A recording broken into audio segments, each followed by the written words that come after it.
Well, I boarded the ship on September 29th, landed in Liverpool October 13th of 44. Okay. And we left, well, we were there from October to 13th to November 1st when we left England for Le Havre, France. And we were transported by truck through France. We were into Belgium, and the weather then was like snow and cold and rainy. It was like a sleet more than a snow. And we had guys going back to the hospital from trench feet already. This Belgian farmer said we could go in his barn. But my company, the captain said his men would sleep out in the field like soldiers. And you could dig 6 inches and you hit water, which we were to dig slit trenches. And so there was 3 of us, we was kind of buddies, so we decided we'd lay, 3 of us would sleep in one pup tent. We laid one shelter half on the ground and made the tent out of the other 2. And when we left, that shelter half stayed there. But the night we were to relieve the 9th Infantry Division, it was at night, and they decided that, the captain decided we could go into that barn. So we spent part of the night in that barn drying. But we were in that barn, and then we started to march to the front. And it was, I'll tell you, not all of them made it. We carried a gas mask from the States, and when we got to the first stopping point at the front there, they said, throw your gas mask on the pile. Well, the gas mask was a thing you carried your extras, candy bars and stuff like that in. It was always the only thing it was good for. Anyway, it was, I know our squad had 2 that didn't make it. It was pretty tough. It was muddy, wet, and we relieved in fact, the next morning we were still short. And they had to go out around because the Germans had a crossroad zeroed in for artillery. So they didn't want a whole bunch of guys walking through there. So we had to skirt that crossroads. And we relieved the 9th Infantry. And everybody talked about, we were right in front of the Siegfried line. We were right up to it. And the scuttlebutt was that we were going to spend our winter there because it was too late to form an offensive against the Siegfried line. And so we really built a 3-man hole. And it's like has a pit in front that you can stand, and then fire. It was on a slight downhill slope. And then we cut trees and made log roof for it, put dirt on top of that. And we decided we was probably going to be there for the winter. You know, we put booby traps out front and all that kind of junk. And really, the only thing, you'd go on patrols, but other than that, we didn't really engage the Germans too much. I went on a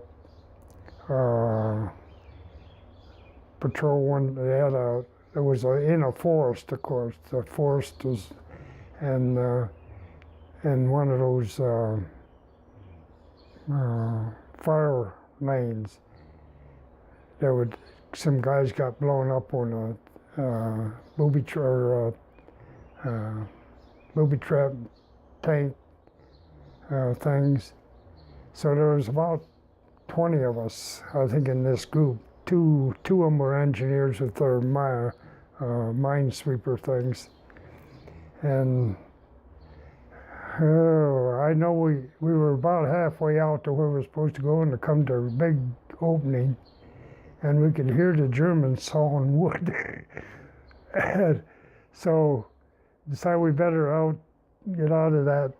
We went there across that clearing and went out around that, and we got to this minefield, and the engineers were the last guys. So they sent me and another kid across. We didn't realize it, but we went through the minefield and the other side for lookout and they come up and cleared the minefield, and then we walked back out. And it was, and I was on another patrol. It was at night. I mean, it was cold, foot of snow. And we had this, I don't know, he was a little lieutenant. We'd lost our other lieutenant before that.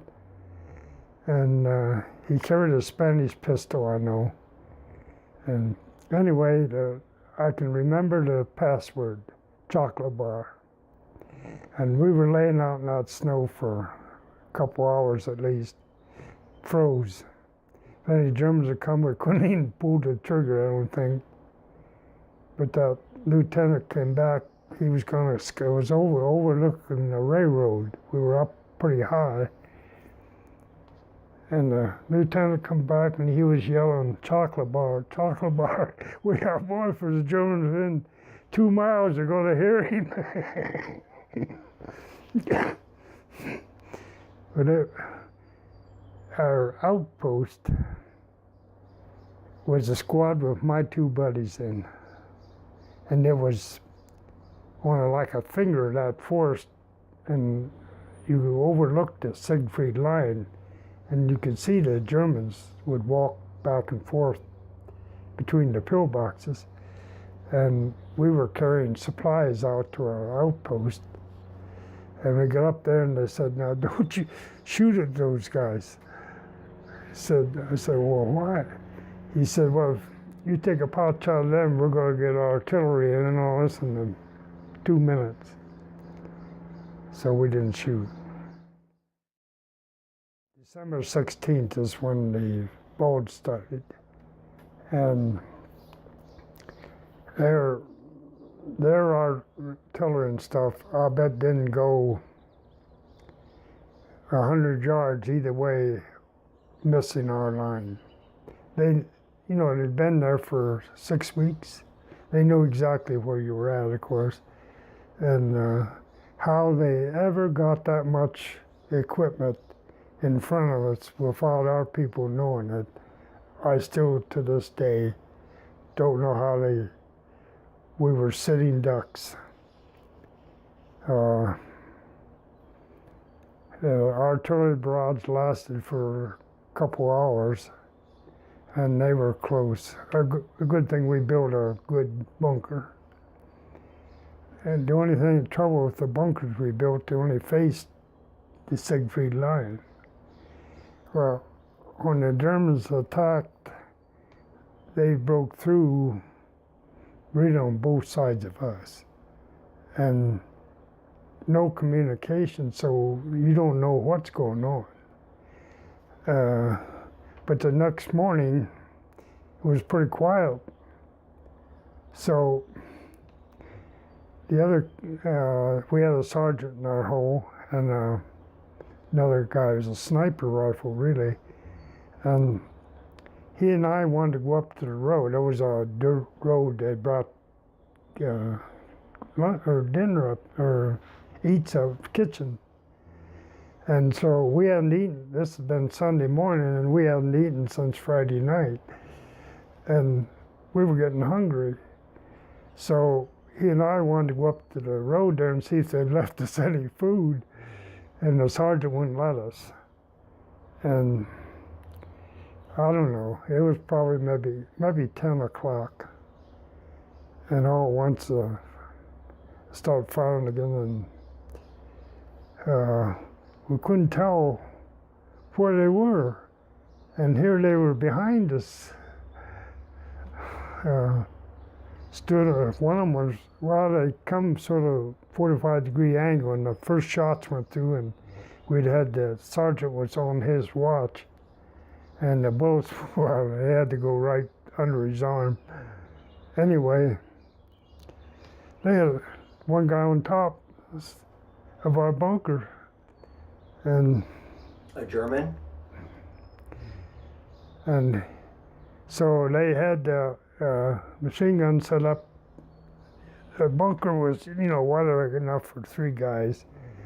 And you had a pit where you face in the front. And it was up to about this high. And then you come up and then you laid back here, slept. It was about 3 feet probably down below that pit was. And so the German, one got on top there, and he threw grenades. There was an opening to the one side that had like steps down into it, and the grenades would fall down into that sump and blow smoke, dirt, and everything. But it dropped, I don't know, it had to be maybe 4 or 5, and they decided they couldn't get it, or they'd fall in that pit. Mm-hmm.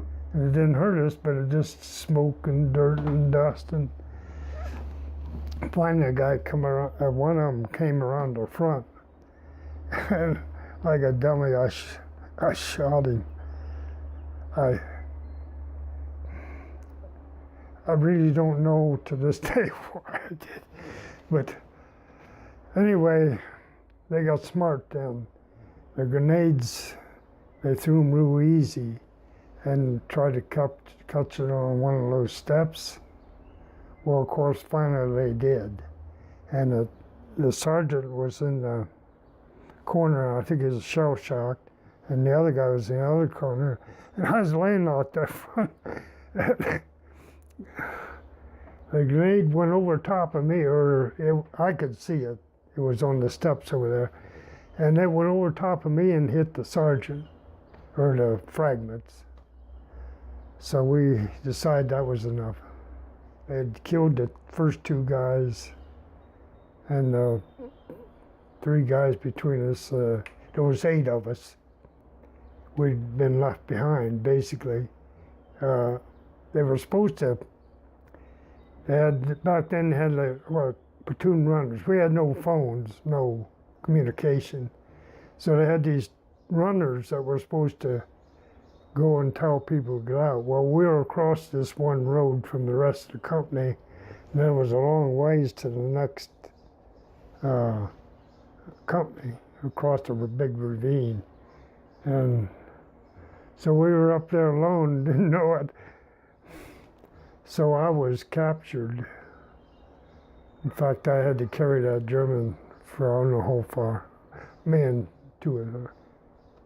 So I was a prisoner of war. So there was 8 of you guys total that were in your bunker. Well, there was 3 different bunkers. And they took us one by one. The Germans. Each bunker at a time was just knocking one out. Yeah, and we couldn't tell from the firing, but we knew it was behind us, or we thought it was to us. We didn't know really, because we couldn't see each other from one bunker to the other. We were in that forest, and so it was bad. There was probably a squad of them that took our hole. And the young guys were trying, none of them could speak English. And I think they were half boozed up too. But anyway, the younger ones wanted to know who shot this guy. And the sergeant was in shock, so I knew, you know, he got a shrapnel above his. I'm not sure how bad it was because I never saw him too much after that. And the other guy was a sniper. Now they shoot snipers, and so I didn't figure he was going to say. I could tell what that German wanted. He wanted to know who shot that guy. Yeah. And but I wasn't going to say I did it. And as long as they didn't say anything, why? And then the squad leader, he was probably in his mid-20s. He said, "Get going," and so they left 2 for guards, and the rest of them took off down the. They were going down the line, getting guys like us that got left, stragglers. Mm-hmm. So I had to help carry that guy who's wounded in the hip, I think. I couldn't. I was laying on my rifle, you know. Mm-hmm.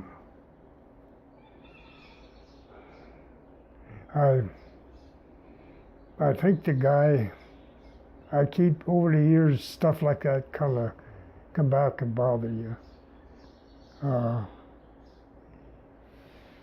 I think he was older. He was like in his 40s, I'd say, which seemed old to me at that time. Anyway, they took us back to our pillbox, and of course, the first guys on the line, they take your watches and anything else of value. Then they took us back to a pillbox for interrogation. And I had a field jacket on that had a rip in the liner, and I had the gum in there, and gum was one thing. And those guys missed it. But back in the pillbox, there was officers back there that interrogated us one by one. And they found out gum in my thing, and they laid it on the desk. There was 2 of them, and I know they were trying to decide which of them would get the gum.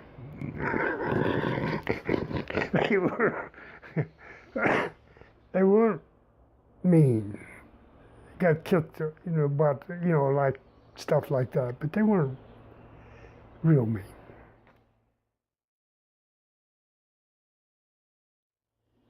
I mean, I gave them my rank, serial number. I didn't know anything else. Mm-hmm. I mean, I think they realized that, but they pulled a map down and told me who my company commander was. They knew us inside out. I couldn't believe it. But we, you know, in these patrols, we'd been up there, 5, 6 weeks. And some of the guys that got captured, and they probably got the information from those guys, because they knew all about us. And I think, our battalion got hit by 2 divisions, a Wehrmacht division and a Panzer. So it was way outnumbered, you know. And, but I think our battalion got a presidential citation, not because we stopped them, but because we slowed them up. And for what we, you know, green outfit. So, at the Battle of the Bulge, when you guys are facing geographically on that line, how close were you guys? More towards the north of the top of the line, or middle, or where were you guys? We were pretty well in the middle. The main 2, you know, famous tank commanders. One went a little south of us and one went a little north of us. We were lucky. The main road was north of us, one of them. And so the main force was there. Our anti-tank guys knocked out the first 2 tanks coming in our road there. And it basically stopped, and they went up north of us, the main force.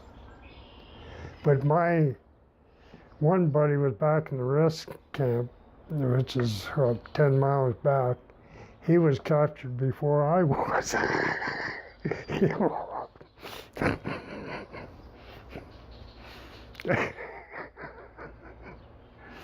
You war's fun. You're lucky you're unlucky.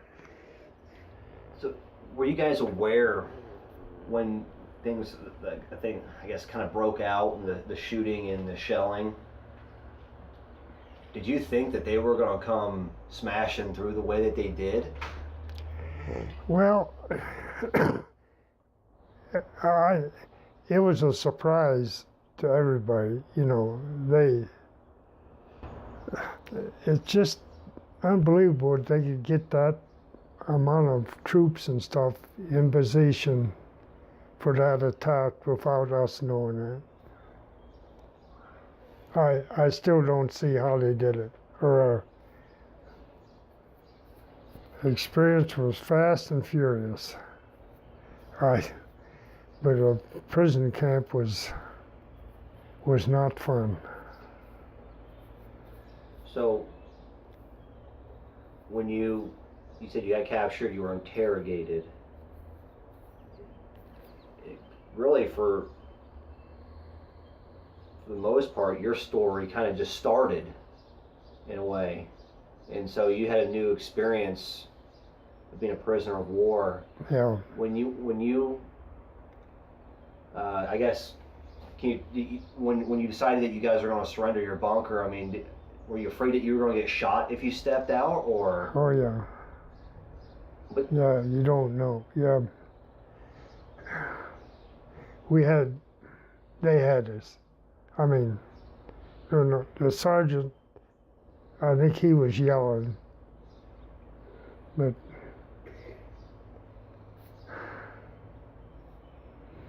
it was not a good feeling. did you think to yourself, like, this might be it? Or? Oh yeah, especially when they started wanting to know who had shot that guy.